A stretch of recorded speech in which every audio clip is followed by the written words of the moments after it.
system. Johnny held out his hand and Joe took it.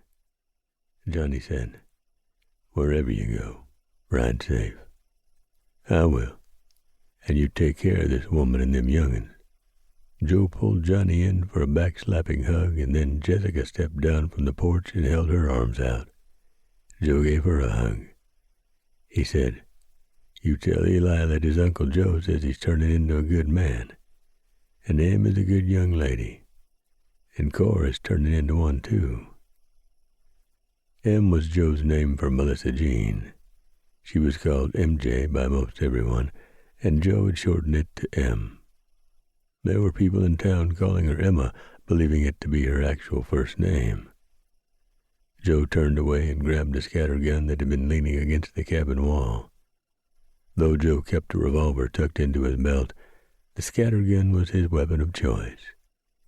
He had taken a bullet through his right hand in Texas 8 or 9 years ago, and he no longer had the strength in that hand to use a pistol. He swung into the saddle. 2 canteens were hanging from the saddle horn, and his sugan and saddlebags were in place. He traveled with only what he could carry on his horse, the way he had traveled when he first came back into Johnny's life. Johnny and Jessica stood by a fence at the edge of the small shelf where the cabin stood, and from which they had a view of the canyon below. They watched as Joe rode toward the small rocky entrance to the canyon. Thunder was at the canyon floor grazing. He lifted his head and watched as Joe rode by. Joe turned his horse through the small canyon entrance and was gone. Jessica said, "You said you knew what he meant about the urge to roam." Johnny nodded his head. "If I had never had a family, I think it might have turned out very much like Joe. But I was blessed with the love of a good woman when I was younger, and now with another good woman. But Joe has never been so blessed." Johnny shook his head.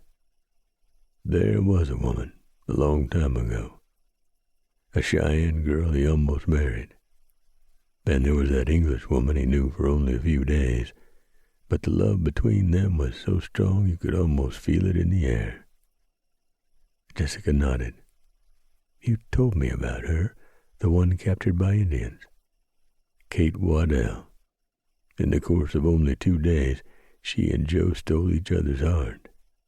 But she was promised to another man, and she was a woman of honor." "That's so sad." Johnny gave a slow nod of his head, his eyes on the canyon entrance that was now empty. He said, "I forget the name of the man she was engaged to." "I'll bet Joe remembers." "I have no doubt. I remember his first name, Elias. He was from England, just like she was. But I forget his last name." Johnny took Jessica's hand, then they stood in silence. He looked down at the canyon floor, and then off at the mountains beyond as the steel gray of the eastern sky transformed to summertime blue, and morning came to life. 2. Joe rode with no particular destination in mind. He let his horse have his head, and the horse wandered, drifting west and then south. The horse was mountain bred, which was what Joe wanted in a horse. This one was a buckskin, a little taller than the Indian pony he had been riding years ago when he had been returning to Pennsylvania and found Johnny on the trail. Johnny'd had more than his share of hardships over the years, Joe thought, but now he had Jessica, a good woman. While Johnny understood Joe's wanderlust, Joe figured Jessica never would, but she would try.